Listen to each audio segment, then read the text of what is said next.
Hello everyone, welcome back to YSR academy. तो आइए बच्चों, आज हम लोग पढ़ने वाले हैं अपने रोटेशनल डायनामिक्स के अनसॉल्व्ड क्वेश्चंस, जिसकी शुरुआत हम लोग कर रहे हैं क्वेश्चन नंबर 1 से। और मुझे पूरी उम्मीद है कि आपने अब तक के जितने भी थियरी पार्ट मैंने आपको सिखाए हैं, सॉल्व क्वेश्चन सिखाए हैं, उसको आपने अच्छे से रिवाइज किया होगा। क्योंकि अगर आपने उसको रिवाइज नहीं किया हुआ है तो शायद ये पार्ट आपको डिफिकल्ट जा सकता है। तो आइए क्वेश्चन नंबर 1 देखिए। When seen from below, the blades of ceiling fan are seen to be revolving anti-clockwise and their speed is decreasing। ठीक है, जो इंपॉर्टेंट पॉइंट है मैं वहां पे आपको बता चल रहा हूं। देखो यहाँ पे एक इंपॉर्टेंट पॉइंट है कि वो क्या बोल रहा है कि मेरा जो सीलिंग फैन है वो एंटी क्लॉकवाइज डायरेक्शन में घूम रहा है और उसकी स्पीड क्या हो रही है, डिक्रीज हो रही है। ठीक है, आइए अब देखिए, select the correct statement about the directions of its velocity and acceleration. वो भी कौन सी, रोटेशनल वाली। रोटेशन मतलब एंगुलर वेलोसिटी और एंगुलर एक्सेलरेशन। आ जाओ, अब देखो यहां पर ये क्या बोल रहा है। सीधी सीधी सी बात है कि ये बोल रहा है कि भैया जो मेरा सीलिंग फैन है वो एंटी क्लॉकवाइज डायरेक्शन में घूम रहा है, लेकिन स्पीड क्या है, घट रही है। अगर मान लो ceiling fan anti clockwise direction में है, ठीक है, देखो अगर ceiling fan anti clockwise direction में है मतलब डायरेक्शन उसका ऐसा होगा, तो ओमेगा का डायरेक्शन क्या होता है, अपवर्ड होता है। ठीक है, ये मैंने आपको बताया हुआ है।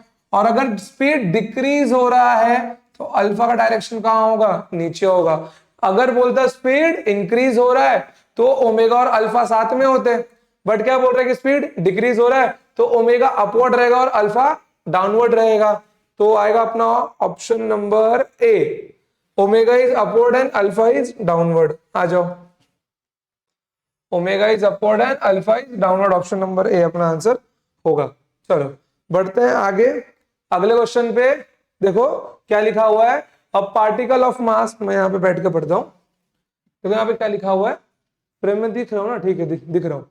अ particle of mass 1 kg tied to 1.2 metre long string is whirled to perform vertical circular motion. ध्यान देना बच्चों कि क्वेश्चन अपना वीसीएम का है। ठीक है, क्वेश्चन कहाँ है अपना, वीसीएम का क्वेश्चन है ये। ठीक है, under the gravity minimum speed of particle is 5 metre per second. ध्यान देखो किसकी बात कर रही है, मिनिमम स्पीड की बात कर रहा है। ठीक है, ये मिनिमम स्पीड की बात कर रहा है। ठीक है, minimum speed of particle is 5 metre per second. Consider the following statement. अब ये जो स्टेटमेंट है क्या बोल रहा है, ये स्टेटमेंट अपने को बोल रहा है कि भाई साहब देखो यहां पर कि मैं बताना चाहता हूं कि जो मैक्सिमम स्पीड है वीसीएम की वो 5√5 होगी। ठीक है, चलो, और क्या बोल रहा है, difference between the maximum and minimum tension along the string is 60 Newton. अब क्या ये स्टेटमेंट सही है कि रॉन्ग है, ये अपने को देखना, क्योंकि अपने को ऑप्शंस भी वैसे दिए हुए हैं ना। देखिए, only the statement P is correct, only the statement Q is correct, both the statements are correct and both the statements are incorrect. ठीक है, चलो ऑप्शन डी को, अरे टेक्स्ट बुक साथ में लेके बैठो यार, मैं भी एक दो ऑप्शन आपको दिखाई ना दे यहाँ पर, ठीक से यहाँ पर छुप जाए तो कोई दिक्कत की बात नहीं, आप लोग कर सकते हो। देखो यहाँ पर ये भाई साहब बोल रहे हैं वीसीएम वाला सवाल है अपना। ठीक है, कंडीशन वीसीएम वाली दी हुई है, वीसीएम वाली कंडीशन बना लो ना। चलो, ये इसका होगा सेंटर और ये इसके 2 पॉइंट्स होंगे। ठीक है,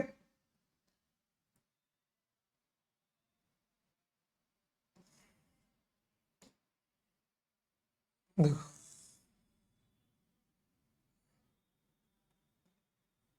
एक तो पॉइंट ये वाला होगा,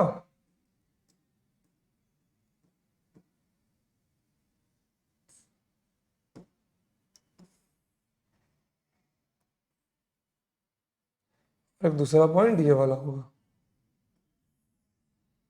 चलो देखो, ऑब्जेक्ट अपना यहां बैठा होगा, ठीक है, और यहां से चलना स्टार्ट होगा। इसने क्या बोला है, minimum speed of a particle. देखो मास दिया हुआ है, मास दिया हुआ है 1 kg।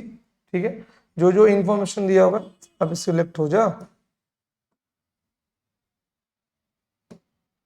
मास दिया हुआ है 1 kg and tied 1.2 metre long string. In short मैं बोल सकता हूँ कि ये रेडियस की बात कर रहा है जो 1.2 मीटर है।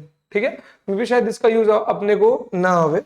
चलो देखो बा यहाँ पे हम सबको मालूम है बच्चों कि यहां पर जो स्पीड होता है वो v मिनिमम होता है, जिसकी वैल्यू कितनी होती है, रूट जी आर होता है फॉर्मूले में। और रूट जी आर की वैल्यू कितनी दी गई है बच्चों, 5 मीटर पर सेकंड दी गई है। एक बात मुझे और मालूम है कि v मैक्सिमम यहां होता है।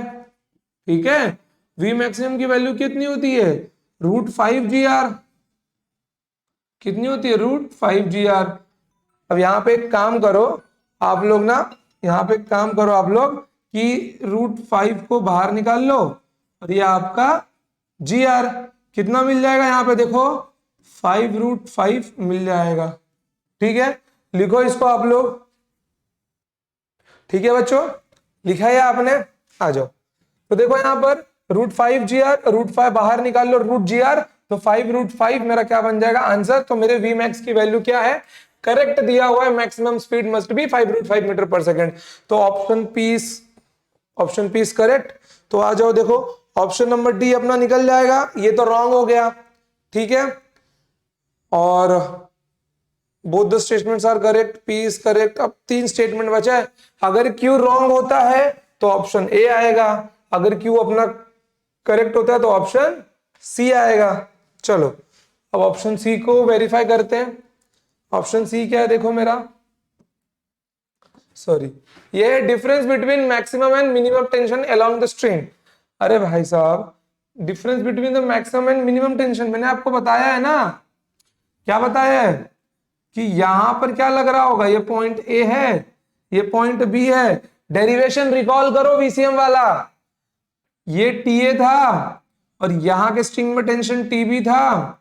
ठीक है, तो आपको टीबी माइनस टीए का, टीबी माइनस टीए का आंसर कितना मिला था, डिफरेंस 6 mg मिला था। अरे हाँ मिला था ना।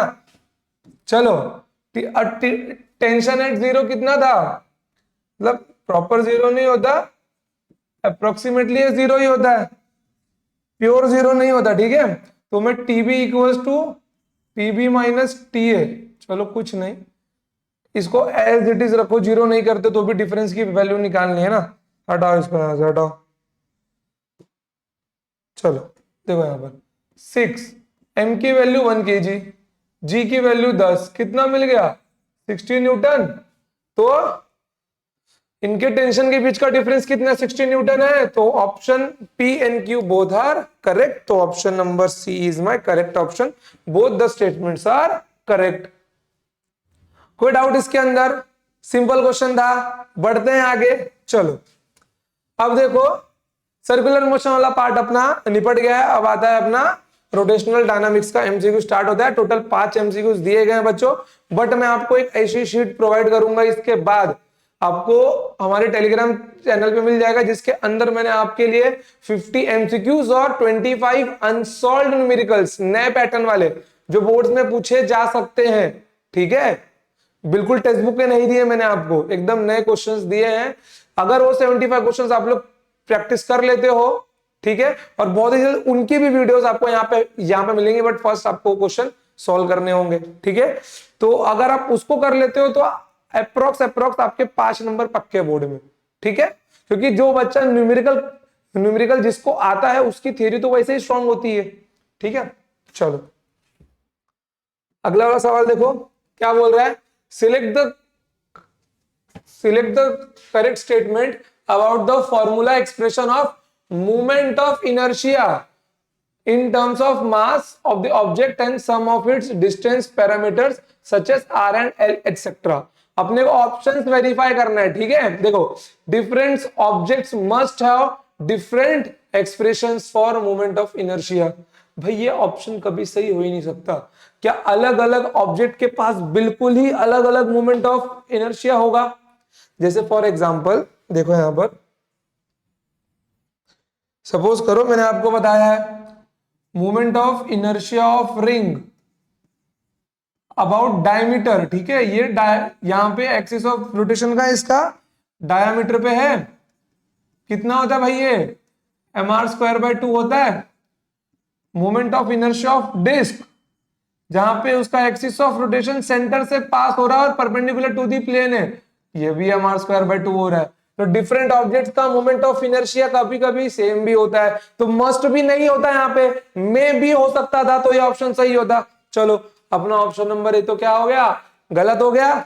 चलो option number A is wrong. आते हैं अगले वाले पे, when rotating about their central axis, when rotating about their central axis a hollow right circular cone, ये मतलब बोल रहा है हॉलो राइट सर्कुलर कोन, इसके अंदर तो नहीं है शेप, रुको मैं आपको बना के दिखाता हूं। हॉलो राइट सर्कुलर कोन मतलब वो इस फिगर की बात कर रहा है, ठीक है। Circular cone and disc have same expression for moment of inertia. आपके टेक्स्ट बुक का जहां पे थियरी पार्ट खत्म हुआ है, टेबल में सेकंड लास्ट वाला जो फिगर दिया हुआ है वो हॉलो सर्कुलर कोन का है, जाके देखना कि उसका भी मोमेंट ऑफ इनर्शिया mr²/2 मतलब हाफ mr² दिया हुआ है, और भैया अपने डिस्क का भी मोमेंट ऑफ इनर्शिया क्या आता है mr²/2 होता है, तो ऑप्शन बी इज करेक्ट। सी और डी भी देख लेते हैं, हालांकि ये तो रॉन्ग हो क्योंकि ये तो सही मिल गया। Expression for moment of inertia for a parallelopiped rotating about the transverse axis passing through it centre includes depth, भैया ये सेम कभी नहीं होंगे। फिर expression for moment of inertia of rod and that of plane sheet is the same about the transverse axis, ये भी same नहीं होता। एक्सिस ऑफ रोटेशन बदलते ही शीट का मोमेंट ऑफ इनर्शिया बदल जाता है, एक बार लेंथ में होता है एक बार ब्रेड्थ में होता है, ठीक है। तो ऑप्शन बी अपना करेक्ट आंसर होगा। चलो बढ़ते हैं अगले वाले क्वेश्चन के ऊपर। भाई साहब ये न्यूमेरिकल है, ठीक है, सॉल्व भी करेंगे हम लोग, डरने की बात नहीं है। देखो यहाँ पर क्या लिखा है, in a certain unit the radius of gyration, क्या बोल रहा है, in a certain unit the radius of gyration of a uniform disc, uniform disc की बात कर रही है। अगर आपको पैरेलल एक्सिस थ्योरम आता होगा तो ही आप इसको कर पाएंगे, वरना कर नहीं पाएंगे, मैं पहले वार्न कर दे रहा हूं आपको, ठीक है। तो आपको पूरा थियरी रिवाइज करके आना होगा। अगर फॉर्मूला याद है तो बैठ जाओ, देखो यार बिल्कुल। In a certain unit, the radius of gyration of a uniform disk about its central and transverse axis about its central and transverse axis is 2.5। भाई साहब रेडियस ऑफ गायरेशन की बात कर रहा है, कितना दिया हुआ है 2.5 दिया हुआ है। its radius of gyration about a tangent in its plane in same unit must be, तो उसका रेडियस ऑफ गायरेशन अगर एक्सिस ऑफ रोटेशन टेंजेंट में है तो उस प्लेन में कितना होगा, ठीक है। वीडियो पॉज करके एक बार आप लोग खुद से कोशिश करो और क्वेश्चन लिख लो, ठीक है। वीडियो पॉज करके ट्राई किया, चलो यार, चलो चालू है।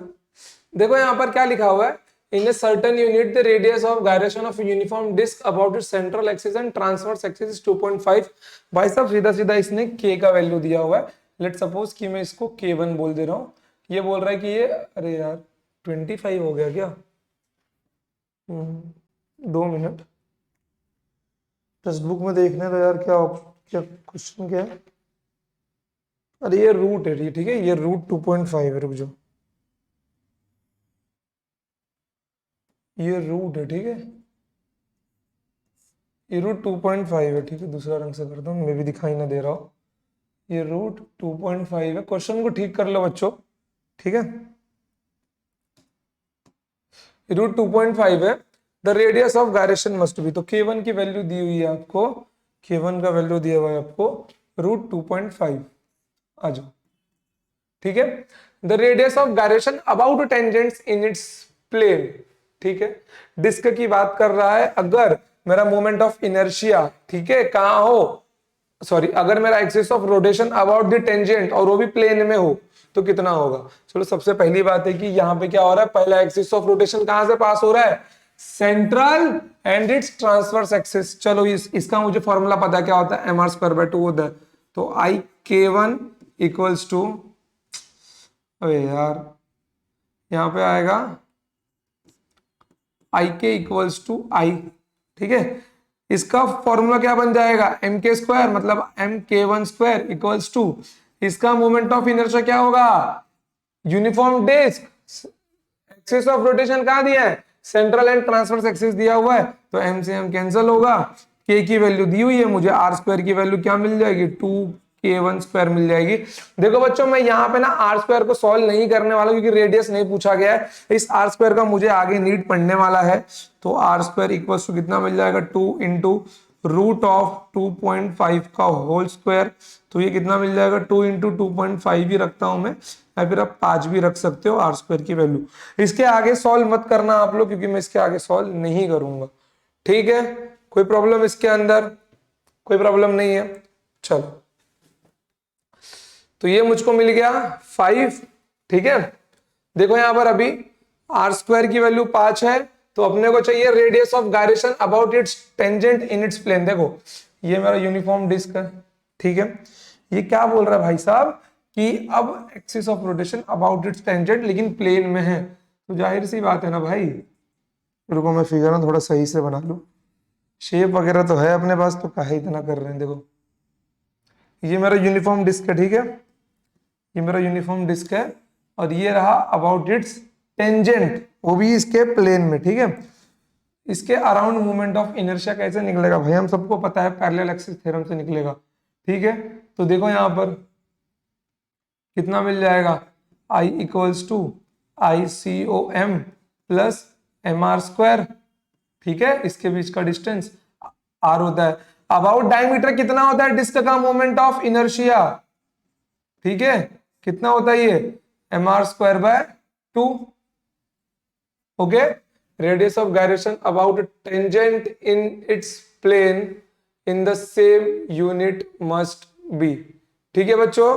अगर आप लोग इसको डायरेक्ट सॉल्व करते हो तो ये में भी आपको मिलना चाहिए 3/2 एम आर स्क्वायर, कैलकुलेशन करके आप लोग देख लेना, ठीक है। चलो ये आपको कितना मिल जाएगा, I equals to 3/2 M R square, same आगे एम आर स्क्वायर लिखना और आपको सॉल्व करना है। तो यहां पे आप इन दोनों को अब इक्वेट कर सकते हो, क्या, एम के टू स्क्वायर जिसकी वैल्यू चाहिए इक्वेट कर लो 3/2 एम आर स्क्वायर से, तो एम से एम कैंसल होगा, ठीक है। के टू स्क्वायर की वैल्यू चाहिए, तो 3/2 इंटू आर स्क्वायर की वैल्यू कितनी थी, 2 इंटू 2.5, ठीक है। तो यहाँ पे 2 से 2 कैंसिल होगा, यहाँ पे 2.5 कितना बन जाएगा, यहाँ पर देखो ये आपका बन जाएगा 7.5 k2 square means root of 7.5, और ये मेरा कितना होता है 75 को मैं एक काम करता हूं, इसको मैं लिख लेता हूं 7.5 है ना, सिंगल रूट तो इसका मिलेगा नहीं, तो ये रूट 7.5 आएगा, ठीक है बच्चों। एक बार ऑप्शन इसका हम लोग रीचेक करते हैं, देखो कहीं पे कैलकुलेशन एक बार इसका ढंग से चेक कर लो बच्चों। यहाँ पे तो 7.5 आ रहा है अपना रूट में, बट नहीं आ रहा है, कहीं कैलकुलेशन कुछ गड़बड़ गड़बड़ गड़बड़ हुई है क्या, अपने देखते हैं एक बार। आर स्क्वायर भी राइट है अपना, 3/2 एम आर स्क्वायर में कहीं गड़बड़ है क्या, चेक करते हैं। आई थॉट जो हमने उसको सॉल्व नहीं किया ना, वही अपने को सॉल्व कर लेना चाहिए था एक बार, ठीक है। मैंने डायरेक्ट ही मन में कैलकुलेशन करके लिख दिया, एक बार सॉल्व करते हैं इसको। Centre of mass about diameter disc का होता है एम आर स्क्वायर बाय 4 होता है, ठीक है बच्चों। ओप्स, हाँ हमने लास्ट टाइम यहाँ पे एम आर स्क्वायर बाय 2 लिखा था और मैंने डायरेक्ट सॉल्व कर दिया था ना, बस वही अपनी मिस्टेक हो गई थी, कोई बात नहीं, ह्यूमन एरर है, चल जाता है। तो ये 5/4 एम आर स्क्वायर मिल गया अपने को, ठीक है। देखो यहाँ पर ये 5/4 एम आर स्क्वायर मिल गया। अब यहाँ पे ये कितना अपना 5/4 है, और ये अपना आई हो गया, चलो कुछ नहीं करना है, 5/4 एम आर स्क्वायर। अब इन दोनों को इक्वेट करना है, किसको, M k2 square equals to 5/4 M R square को, ठीक है। देखो यहां पर, देखो यहां पर, अब यहां पर क्या होगा, m से m कैंसल होगा, k2 स्क्वायर की वैल्यू चाहिए होगी 5/4 आर स्क्वायर की वैल्यू कितनी मिल गई अपने को बच्चों? ये अपने को मिल गई है 5। ठीक है, कितनी मिल गई है? 5 मिली है। 2 इंटू 2.5, ठीक है, प्रॉपर 5 आएगा ना ये। 2 इंटू K1 स्क्वायर √2.5 का होल स्क्वायर, 2.5 इंटू 2, इट्स 5। तो कैंसिल क्या हो रहा है यार? 25/4 ये आ रहा है अपना। K2 की वैल्यू 5/2 मिल जाएगी, 2.5 आ गया। 2.5 अपने K2 की वैल्यू आ गई। ठीक है, 2.5 K2 की वैल्यू हो गई। मीटर लगा देना, आगे लिखा है। ठीक है, चलो कोई दिक्कत की बात नहीं है। देखो यहाँ पर ये लोग ने यूनिट नहीं लिखा, आप लोग लिख लेना। देखो यहाँ पे क्या हुआ, K2 square equals to 5/4 into 5। 5/4 यही m से m कैंसिल हुआ, r स्क्वायर अपने को 5 मिल गया था। तो 25/4 अपना होता है 5/2, 5/2 आएगा 2.5। अपना आंसर होगा ऑप्शन नंबर बी। ठीक है, कोई दिक्कत इसके अंदर? समझ के लेना। देखो अगर मान लो क्वेश्चन आपको ऐसा दिया होता कि वही डिस्क है लेकिन वहां पर आपको टेंजेंट दिया गया है परपेंडिकुलर टू दी प्लेन, ठीक है, परपेंडिकुलर टू दी प्लेन बोला गया है, और यहां पे आपको एक्सिस ऑफ रोटेशन की वैल्यू निकालनी है। बट भाई साहब ये वाला केस तो बोला हुआ है, ठीक है। मान लो अगर आपको यहां पर एक्सिस ऑफ रोटेशन दिया गया, क्योंकि सेंटर वाला केस यहां पे यूज हुआ है एक बार, ठीक है, mr²/2 में। बट अगर आपको ये वाला केस देते तो इस वाले केस में ये आपका रेडियस होता, ठीक है, तब यहां पे आपका K2 स्क्वायर किसके बराबर होता? 3/2 mr² के बराबर होता। ठीक है, क्योंकि ये अबाउट सेंट्रल है। कहां अबाउट सेंटर, कहां से पास हो रहा है? सेंटर से पास हो रहा है। तो यहां पे I इक्वल्स टू आई स्वयं प्लस mr², तब आपका I स्वयं क्या होता है? mr²/2 होता। mr²/2 प्लस mr², ये आपका 3/2 mr² होता। ठीक है, ये अपना राइट कैलकुलेशन है, इसको लिख के ले लो आप लोग। चलो लिख लो इसको। ठीक है बच्चों, चलो अगले क्वेश्चन पे आते हैं। देखो यहां पर क्या बोल रहा है ये, consider the following cases of planet revolving in an elliptical orbit. एक प्लैनेट है भाई साहब अपना इलेप्टिकल ऑर्बिट में रोटेट कर रहा है। इलेप्टिकल ऑर्बिट कैसा होता है? देखो यहाँ पर शेप दिखा देता हूं आपको। इलेप्टिकल ऑर्बिट ऐसा होता है, ठीक है, और यहां पर एक प्लैनेट है जो रिवॉल्व कर रहा है। चलो फिर क्या बोला है, अब planet revolving in a circular orbit, और एक महाशय है जो सर्कुलर ऑर्बिट में रिवॉल्व कर रहे हैं। जो कहां रिवॉल्व कर रहे हैं? जो सर्कुलर ऑर्बिट में रिवॉल्व कर रहे हैं। क्या बोल रहा है? देखो, principle of conservation of angular momentum comes in force in which of this. मतलब ये सीधा पूछ रहा है अपना जो एंगुलर मोमेंटम है ये कहां पर कंजर्व्ड होगा। ठीक है, क्या पूछ रहा है? अपना जो एंगुलर मोमेंटम है वो कहां पर कंजर्व्ड होगा। ठीक है, कहां पर कंजर्व्ड होगा बताओ आप लोग। अपना जो L का वैल्यू है, ठीक है, वो चाहे इलेप्टिकल हो या फिर सर्कुलर ऑर्बिट हो, वो दोनों में कंजर्व्ड होता है वो। ठीक है, वो कहां होता है? वो दोनों में कंजर्व्ड होता है। तो आपका आएगा option number C, for both P and Q। आप लोग लिख सकते हो angular momentum is conserved for both elliptical and circular orbit। ठीक है, for both elliptical and circular orbit। चलो अगले क्वेश्चन पे चले।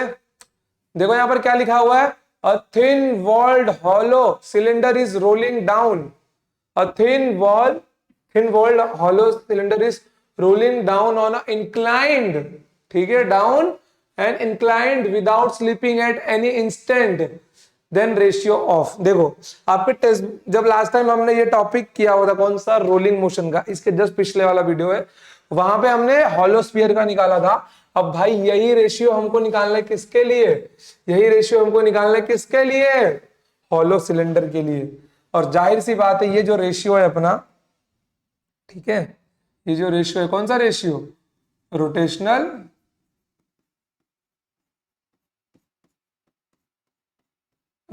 काइनेटिक एनर्जी, उसके बाद translational kinetic energy, then total kinetic energy, then total kinetic energy.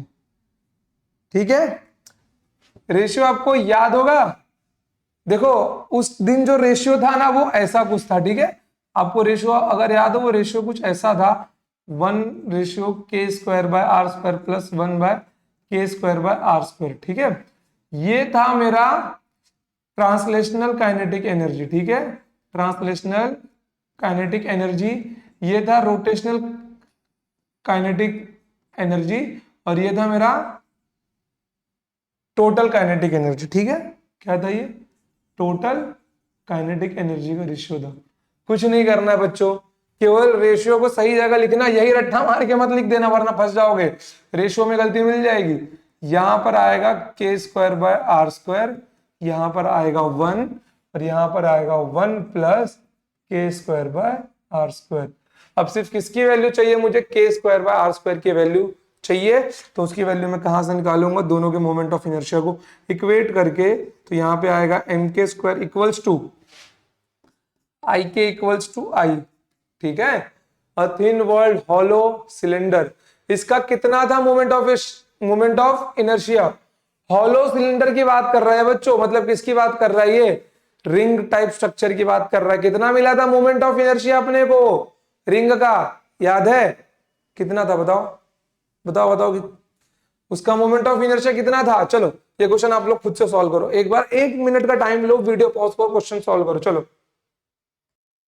कितनी मिली थी, अरे बच्चों ये अपने को रेशियो नहीं मिला था, mr² I = और यहाँ पे I = mk² है, तो दोनों इक्वेट नहीं होंगे, रेशियो 1 मिल जाएगा ना, k²/r², रेशियो इज 1। और इसी के ऊपर एक लास्ट क्वेश्चन है अपना कि find the shape of the object, ठीक है, रेशियो कितना मिल गया अपने को, 1 मिल गया, 1 यहाँ पे पुट कर दो, 1 यहाँ पे पुट करते क्या मिल जाएगा, अबे तुम कहे आ गए,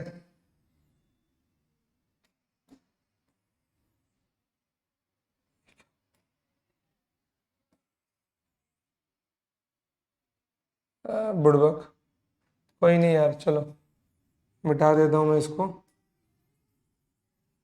इसको यहाँ साइड में कर देते हैं, mk² = mr², k²/r², 1 मिल जाएगा, यहाँ पे 1:1 + 1, तो answer is 1:1:2। Option number A is correct answer, option number A is correct answer. ठीक है बच्चों, कोई डाउट है इसके अंदर, नहीं बिल्कुल भी, चलो लिख लो, इसको लिख लो, फटाफट लिख लो। ठीक है बच्चों, तो यहां पे अपना एमसीक्यू वाला पार्ट कंप्लीट होता है। तो आइए आप चलते हैं न्यूमेरिकल्स के ऊपर, क्योंकि बीच में अपने थियरी क्वेश्चंस हैं, ठीक है, और थियरी क्वेश्चंस के आंसर की शीट्स मैंने टेलीग्राम चैनल पे अपलोड करवा दी है। जैसे कि देखो ये वाला जो क्वेश्चंस है, using a energy conservation derive the expression for the minimum speed at different locations along a vertical circular motion। ध्यान दो कि केस कौन सा बोल रहा है बच्चों, ये केस बोल रहा है वर्टिकल सर्कुलर मोशन वाला, ठीक है, कंट्रोल्ड बाय द ग्रेविटी। और यहाँ पे क्या निकालना है, देखो ए गायब हो गया क्या, अच्छा ए तो यहाँ पे, दूसरा क्वेश्चन क्या है, अच्छा देखो यहाँ पर ये क्या बोल रहा है, minimum speeds at different locations, कि कम से कम उन लोकेशंस पे डिफरेंट स्पीड्स कितनी होनी चाहिए। जैसे देखो मैं आपको बता दे रहा हूँ, ये अपना क्या है, वर्टिकल सर्कुलर मोशन वाला सीन है, और यहाँ पे अपना क्या होता है, यहाँ पे अपना ऑब्जेक्ट लगा हुआ होता है, ठीक है, तो वो डिफरेंट लोकेशंस पे, जहाँ पे हमने 4 पॉइंट्स देखे थे कि एक बार ऑब्जेक्ट मेरा यहाँ होगा, फिर एक बार ऑब्जेक्ट मेरा यहाँ होगा, फिर एक बार ऑब्जेक्ट मेरा यहाँ होगा, और आफ्टर दैट वो वहां से यहाँ होंगे, ठीक है, ये 4 लोकेशंस हमने देखी थी। अब इन 4 लोकेशंस में से हमने 2 को सॉल्व किया था, एक तो इसको सॉल्व किया था और एक इसको सॉल्व किया था। बट अगर मैं आपको सिंपली बताऊं, आपको 4 केसेस में, जैसे कि point A, point B, point C और पॉइंट डी, हालांकि टेक्स्ट बुक में इसका सॉल्यूशन नहीं दिया हुआ है अच्छे से, ठीक है, बट अगर डिफरेंट डिफरेंट लोकेशंस पे आप लोग अगर मैकेनिकल एनर्जी कंजर्वेशन लगाएंगे, ठीक है, तो वो काफी लेंदी पड़ जाएगा आपको, ठीक है, वो काफी आपको लेंदी पड़ जाएगा कि आपको अलग अलग पॉइंट के ऊपर ए बी सी डी का स्पीड निकालना पड़ेगा। तो वहां पे आपको मैकेनिकल एनर्जी कंजर्वेशन लगाना पड़ेगा। सबसे सिंपल क्या मालूम है? सबसे सिंपल है कि आप लोग इस पॉइंट का u की वैल्यू निकाल ले, या फिर velocity at point B which is my initial speed, कि मिनिमम इनिशियल स्पीड इतनी होनी चाहिए वीसीएम में ताकि वो बॉडी का सर्कुलर मोशन परफॉर्म कर ले। तो आप उसको लगाइए, आपको u की वैल्यू मिल जाएगी, ठीक है, आप इसको u भी बोल सकते हैं। तो आपको एक इक्वेशन आगे मिलेगा, V square equals to U square minus 2gr 1 minus cos theta. बस यहाँ पे केवल आपको थीटा की वैल्यू पुट करनी है, आंसर आपको अपने आप मिल जाएगा। यहाँ पे थीटा 90 डिग्री होगा, इस केस के लिए 180 डिग्री होगा, इस केस के लिए 270 डिग्री होगा, ठीक है। इसका तो मिल गया है, बाकी 3 केसेस का केवल एंगल पुट करके निकालना है आपको, जो आपको मिल जाएगा। कोई दिक्कत वाली बात नहीं है, समझ गए आप लोग? कोई प्रॉब्लम है आपको? नहीं। चलो, तो ये क्वेश्चन आप लोग वहां से सॉल्व कर लेना, क्योंकि मैंने इसका आंसर भी प्रोवाइड किया हुआ है। चलो, और इसका आंसर मैंने प्रोवाइड करने का मेरा मतलब है मैंने डेरिवेशन में करवाया है, ठीक है। फिर क्या बोला है? Is zero speed possible at the upper most point? क्या अपर मोस्ट पॉइंट के ऊपर जीरो स्पीड पॉसिबल है? जी बच्चों, पॉसिबल है। हालांकि वहां पे टेंशन हमने उस टाइम पे जीरो लिया हुआ था, बट वहां पे अपने पास एक स्ट्रिंग था। इनकेस सपोज वहां पे अगर एक सॉलिड रॉड हो, मतलब कि आपके पास एक सॉलिड रॉड है और उसके ऊपर मैंने अपने ऑब्जेक्ट को या फिर एक स्फीयर को रखा हुआ है जो उससे अटैच्ड है, और मैं उस सॉलिड रॉड को रोटेट कर रहा हूं। अब सॉलिड रॉड मान लो अपने अपर मोस्ट पॉइंट पे आके रुक जाए, तो वहां पे क्या होगा? इस जीरो स्पीड पॉसिबल? भाई जीरो स्पीड पॉसिबल है, लेकिन उसमें क्या था अपना, 2 मिनट, लेकिन उसमें क्या था अपना, अगर स्ट्रिंग में रहते तो अपना बॉल नीचे गिर जाता, बट सॉलिड रॉड में क्या होगा? जीरो स्पीड है, कोई दिक्कत वाली नहीं, अपने प्लेस पे बना रहेगा वो। तो इट इज पॉसिबल। कंडीशन क्या होगा कि वहां पे एक सॉलिड शीट चाहिए मुझे, ठीक है। तो अब ये देखो, also prove that the difference between the extreme tensions और normal forces depends only upon the weight of the object. भैया सीधे सीधे ये टीबी माइनस टीए की वैल्यू पूछ रहा है, highest point minus lowermost point और अपर मोस्ट पॉइंट के बीच के टेंशन का डिफरेंस कितना मिला था अपने को? 6 mg मिल गया था, ठीक है। 6 mg मेरा क्या होता है? वेट होता है। बस आपको ये 6 mg प्रूफ करना है, मतलब सीधा सीधा जो वीसीएम का प्रूफ मैंने आपको सिखाया है वही सीधा सीधा उठा के इसके अंदर लिख दो, ठीक है। तो ये तीनों क्वेश्चंस का आंसर आपके यहाँ पे हो गए। क्वेश्चन नंबर ए हो गया, बी हो गया, सी हो गया, ठीक है। ये एक ऐसा क्वेश्चन है जिसका आंसर टेक्स्ट बुक में नहीं दिया है, ठीक है। इसके प्रूफ आपको खुद से करने पड़ेंगे।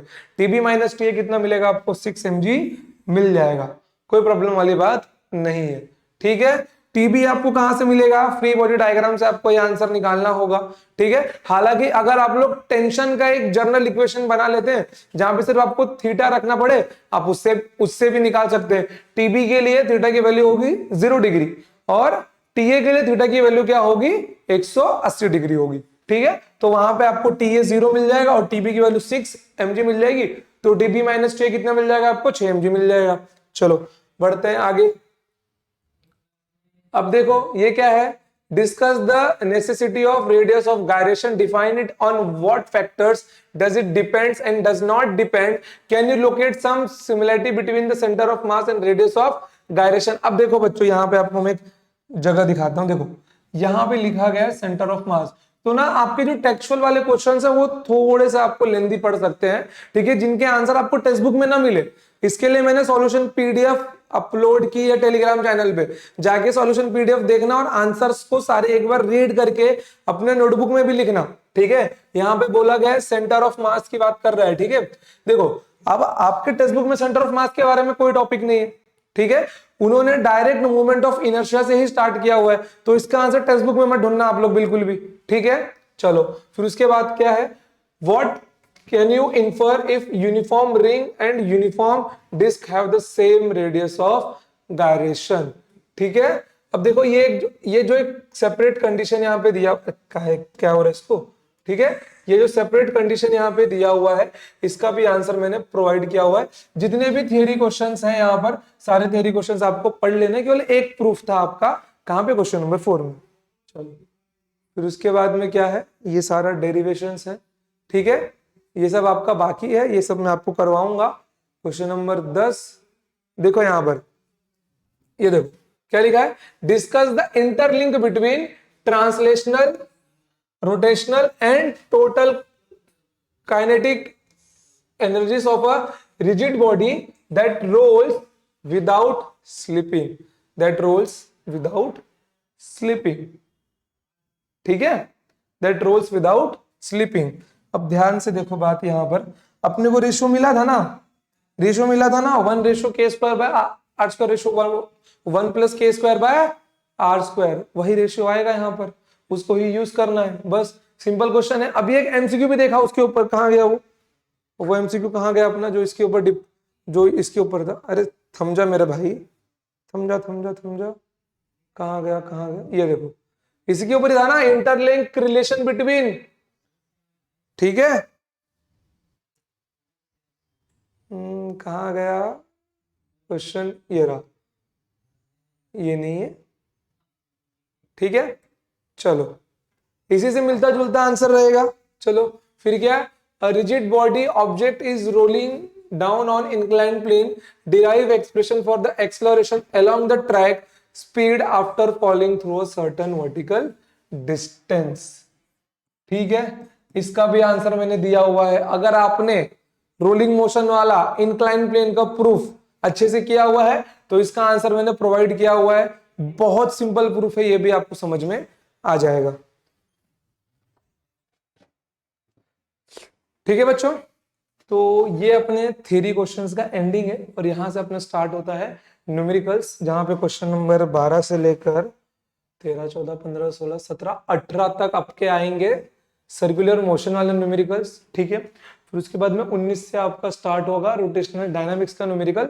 तो न्यूमेरिकल्स वाले जितने पार्ट है हम लोग एक ही वीडियो में कंबाइन कर देंगे ताकि दो पार्ट ना बन पाए इसके, क्योंकि अगर यहां से कंटिन्यू किया कि आपको, क्योंकि आपके थियरी क्वेश्चन ही मुझको लेने हैं तो उनके बाद में मैं न्यूमेरिकल्स की एक सेपरेट वीडियो ही बना दूंगा। ठीक है, तो वहां पे न्यूमेरिकल्स एक साथ आप लोग देख लेना, बट आज का वीडियो देखने के बाद में सारे के सारे एमसीक्यू आपको फिर से सॉल्व करने हैं।